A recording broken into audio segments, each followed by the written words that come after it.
వచ్చేసారా? నమస్కారం మావయ్య. నమస్తే జీజాబాయి. నన్ను గుర్తుపట్టారా? నేను నీకు వదిన్ని, చంద్రకళ వదిన్ని. నువ్వు రావడం సంతోషంగా ఉంది. ఇలా చూడండి, నేను సరైన సమయం చూసి రామ్జీకి చూపిస్తాను. అన్నట్టు రామ్జీ అన్నయ్య ఇప్పుడు పెళ్లికి సిద్ధంగా లేడు. కాని నువ్వు వచ్చావుగా, మేమందరం మెల్లమెల్లగా ఒప్పిస్తాంలే. నువ్వైతే మనసులో నిశ్చయం చేసుకో, ఇక్కడ రామ్జీ అన్నయ్య తోటి నువ్వు కొత్త జీవితాన్ని మొదలు పెట్టాలని. సరేనా? ఈ విషయం వెంటనే స్వామీజీకి చెప్పాలి.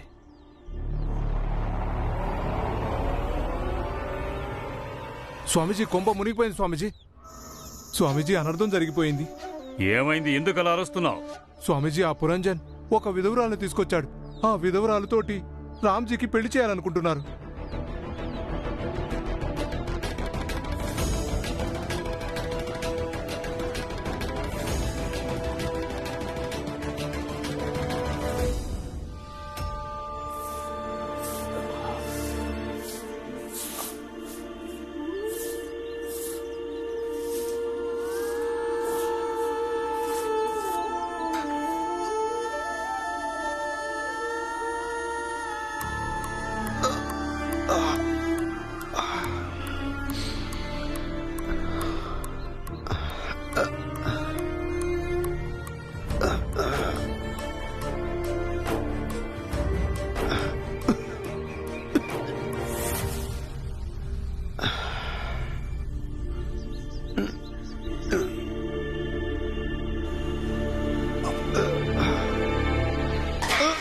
అన్నయ్య, అన్నయ్య,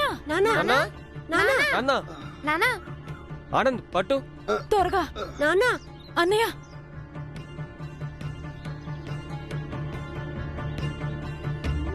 అన్నయ్య, ఏమైంది?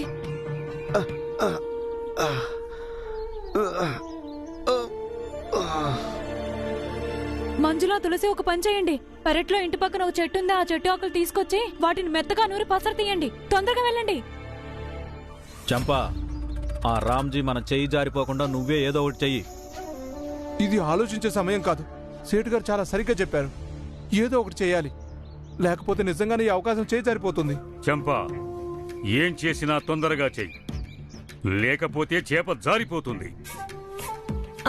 అలాగే స్వామీజీ, నేనేదైనా చేస్తాను.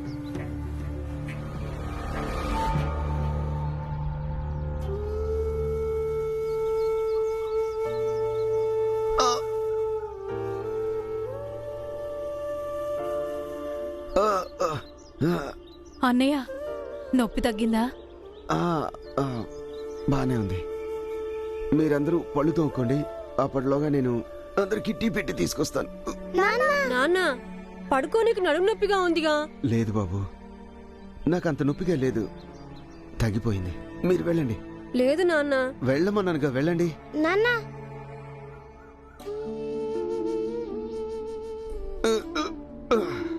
అన్నయ్య,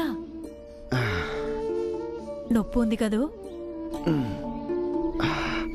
అన్నయ్య, కూరల్లో ఉప్పు కారం ఎంత అయ్యాలో తెలుసుకునే లోపు సంవత్సరాలు గడిచిపోతాయి.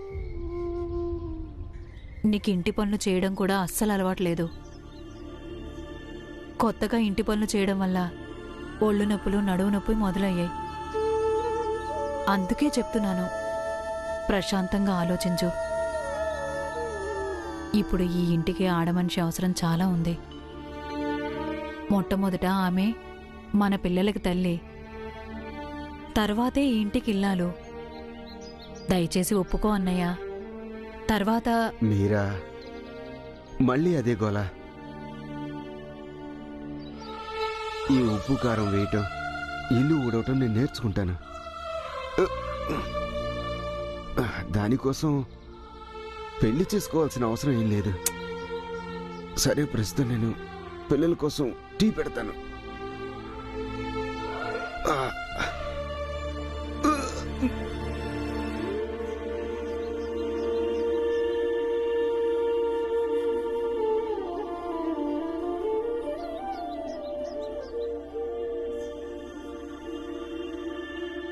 స్వామి, ఇప్పుడే వెళ్ళి రచ్చ చేయమంటారా? గ్రామస్తులు అందరికీ చెప్పనా ఇక్కడికి విధవరాలు వచ్చిందని, పెళ్లి చేసుకోవడానికి? అప్పుడు గ్రామస్తులు అందరూ దాని తండ్రి ఇక్కడి నుంచి తరిమేస్తారు. ఇతను చెప్పింది చాలా బాగుంది. అవును స్వామీజీ, ఇతను చెప్పింది బాగుంది. వద్దు. అలా చేయటం వల్ల ఆ విధవ రామ్జీ దృష్టిలో పడుతుంది. అప్పుడు ఆ భీమ్రావ్ యథాప్రకారం వెంటనే ఆమె పక్షాన నిలబడిపోతాడు. అందుకనే ఈసారి జాగ్రత్త వహించాలి. ఆ విధవరాలు పీడితురాలుగా అనిపించకూడదు. అయితే మరి ఏం చేద్దాం స్వామి? వెళ్ళి ఆ విధవరాలి తండ్రికి చెప్పండి, ఈ సర్వజ్ఞ స్వామి వచ్చి కలవమన్నాడని. మీ ఆజ్ఞ స్వామి. అలాగే స్వామి.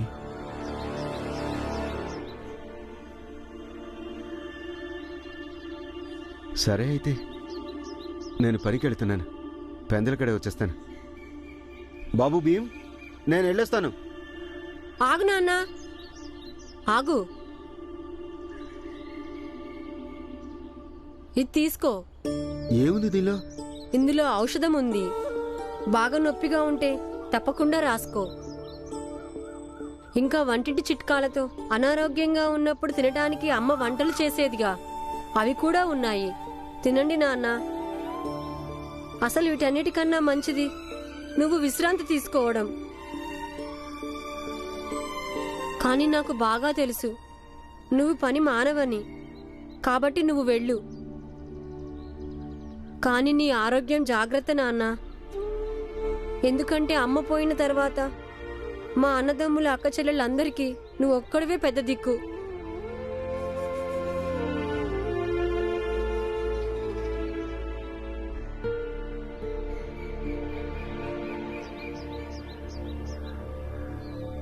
నాన్న, నీ ఆరోగ్యం జాగ్రత్త. నేను జాగ్రత్తగానే ఉంటానులే. మీరందరూ కూడా నా గురించి ఏమీ దిగులు పడద్దు. మీ పనులు చేసుకోండి. జాగ్రత్తగా వెళ్ళిరా.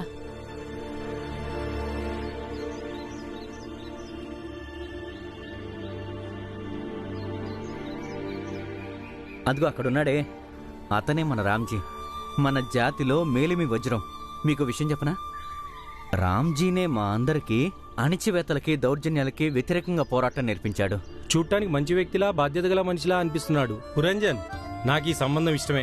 నేను వెంటనే రామ్జీని కలిసి మాట్లాడతాను. అయ్యో, ఇప్పుడే వద్దు. దయచేసి ఇప్పుడు మాట్లాడకండి. నేను అవకాశం చూసుకుని రామ్జీకి పరిచయం చేస్తాను. నేనిప్పుడు చూపించడానికి మాత్రమే ఇక్కడికి తీసుకొచ్చాను. ఎందుకంటే మీరు నిర్ణయించుకోవచ్చు కదా మన జిజాబాయికి రామ్జీ సరిపోతాడా లేదా అని. ఇంకా కావాలంటే మీరు మన సమాజం వాళ్ళలో ఎవరినైనా అడిగి చూడండి.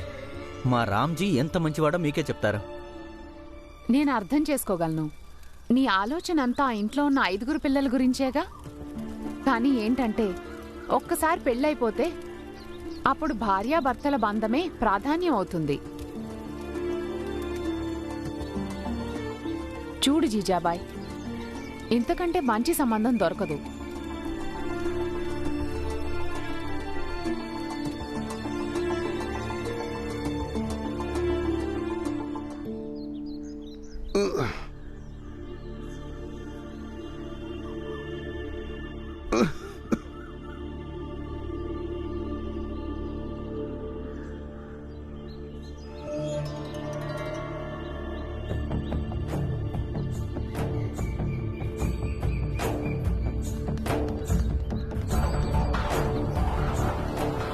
రామ్జీ, ఈ నాట్యగత్తె వలలో నుంచి ఎలా తప్పించుకుంటావో చూస్తాను.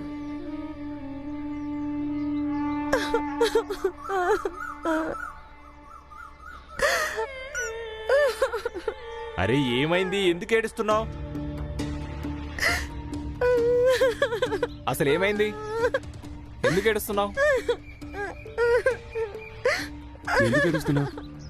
ఏమైంది?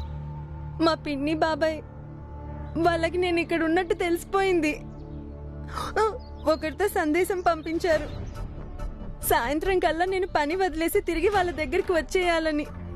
కానీ వాళ్ళు నన్ను ప్రశాంతంగా బతకనివ్వరు. నా మాట విని నువ్వు ఇక్కడి నుంచి వెళ్ళిపోవడమే మంచిది. ఇటు చూడు, ఇది అందరూ పనిచేసే చోటు. ఇది వ్యక్తిగత సమస్యలు కుటుంబ సమస్యలు పరిష్కరించే ఆశ్రమం కాదు. మీరు చెప్పింది నిజమేనండి, చాలా సరిగ్గా చెప్పారు.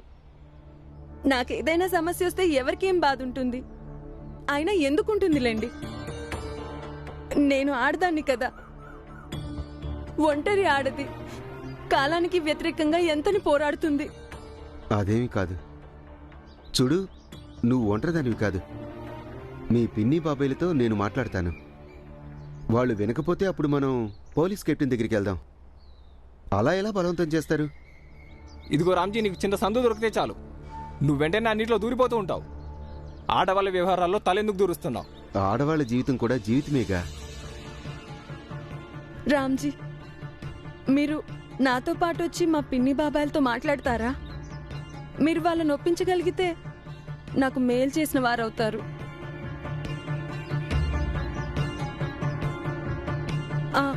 సేట్ గారు, మీరు ఈ రోజు ఒక పూట రామ్జీకి సెలవిప్పించండి. ఇది నా జీవిత సమస్య. సరే వెళ్ళు రామ్జీ. చూడు, ఈ నాటకం ఇక ఎంతటితో ఆపేయాలి. సరే. ఇక మీరందరూ నిలబడి ఏం చూస్తున్నారు? వెళ్ళి మీ పనులు చేసుకోండి. రండి.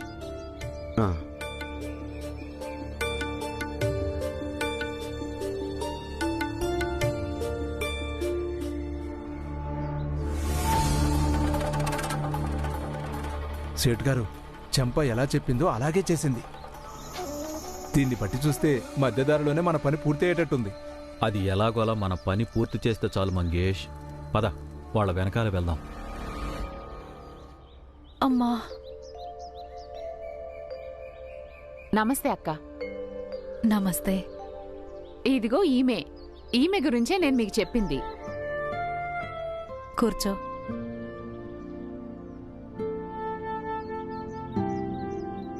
నేను టీ పెట్టిస్తాను. అయ్యో, టీ ఏం వద్దులే. తులసి, మంజులా, ఏంటత్తా? వెళ్ళండి, టీ పెట్టండి. నువ్వు ఆగు. ఒక పని చెయ్యి, నువ్వు వెళ్ళి అందరి కోసం టీ పెట్టు, సరేనా? తులసి, మంజులా, వెళ్ళండి, ఈమెకు వంటిల్లు చూపించండి. వెళ్ళు.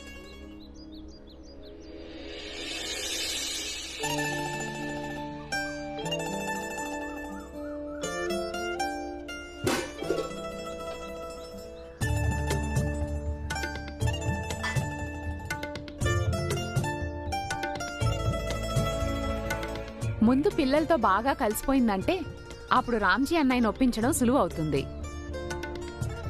అవును, నేనిదే కోరుకుంటున్నాను. ఈ ఇంటిని చక్కదిద్దడానికి స్త్రీ కావాలని. ఇక మీరిద్దరు వెళ్ళండి, నేను టీ పెట్టి తీసుకొస్తాను. నేను మీకు సాయంగా ఉంటాను. వద్దొద్దు, నేను చేస్తాను. బాగానే చేస్తానులే, నా మీద నమ్మకం ఉంచండి.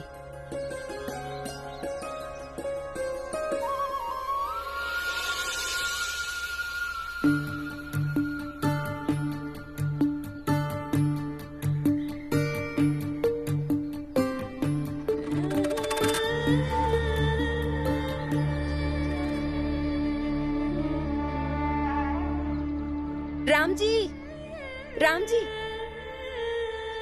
ఏమైంది? పొద్దుట్నుంచి అసలేమీ తినలేదు. చాలా విపరీతంగా ఆకలేస్తోంది. ఏమైనా ఇప్పించండి. సరే, ఏమైనా తీసుకొస్తాను.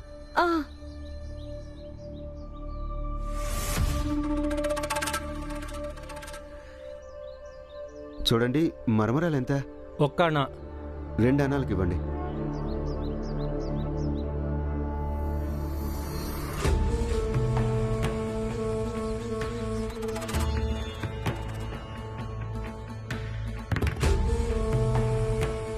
బాబు, డబ్బులు ఇవ్వు. ఇప్పుడే వస్తాను.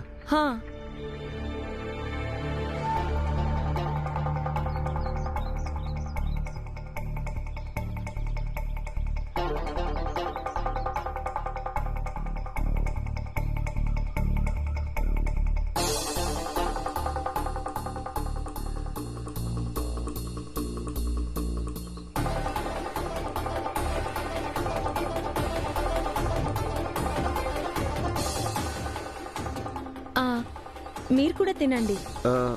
నాకొద్దు, మీరు తినండి. ఇప్పుడు మీరు తినకపోతే నేను కూడా తినను. అరే, లేకపోతే ఏంటి మరి, నేను ఒక్కదాన్నే తింటానా? తినండి.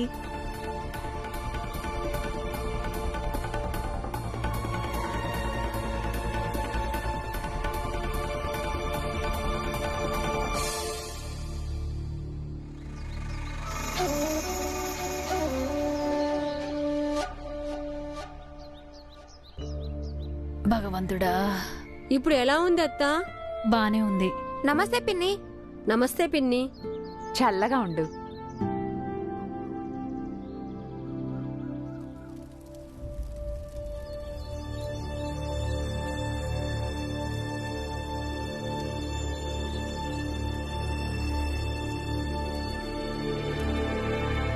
ఎవరండి మీరు? మీ చుట్టాన్ని. మా అమ్మ చెప్పింది ఇంటికొచ్చిన బంధువుల చేత ఇంటి పని చేయిస్తే అది ఆ ఇంట్లో ఉన్న వాళ్ళందరూ సిగ్గుపడాల్సిన విషయమంట. మీరు వెళ్ళండి, నేను టీ పెట్టి తీసుకొస్తాను. వద్దులే, నేను చేస్తున్నానుగా. వద్దు, మీరు మాకు అతిథి. మీరు వెళ్ళి కూర్చోండి. నేను చెప్తున్నాను, మీరు ఏ ఇంటికైతే వచ్చారో ఆ ఇంటి వాళ్ళందరినీ దయచేసి సిగ్గుపడేలా చేయకండి.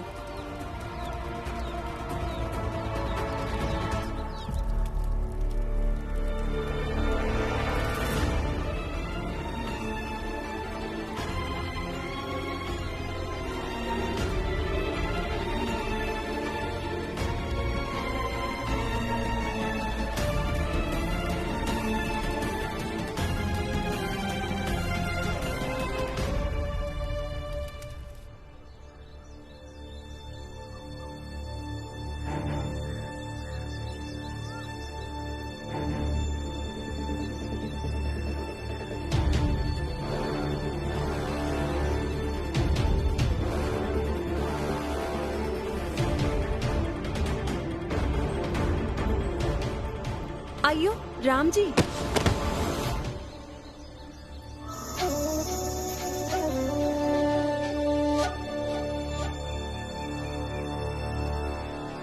బాగా చేశావు. సెట్ గారు, వీడిని పట్టుకోండి. అయ్యో పట్టుకోండి సెట్ గారు, ఇది ఆలోచించే సమయం కాదు. కానీ అయ్యో తర్వాత శుద్ధీకరణ చేయించుకోవచ్చులే. పట్టుకోండి సెట్ గారు.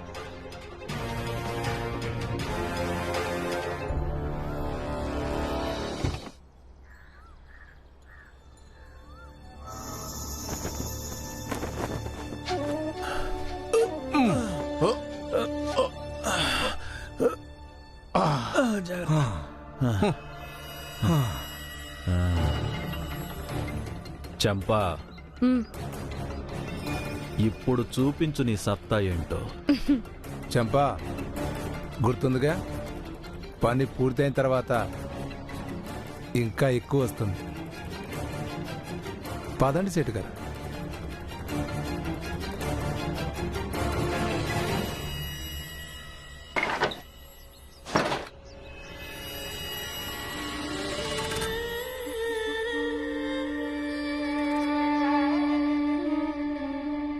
రామ్జీ,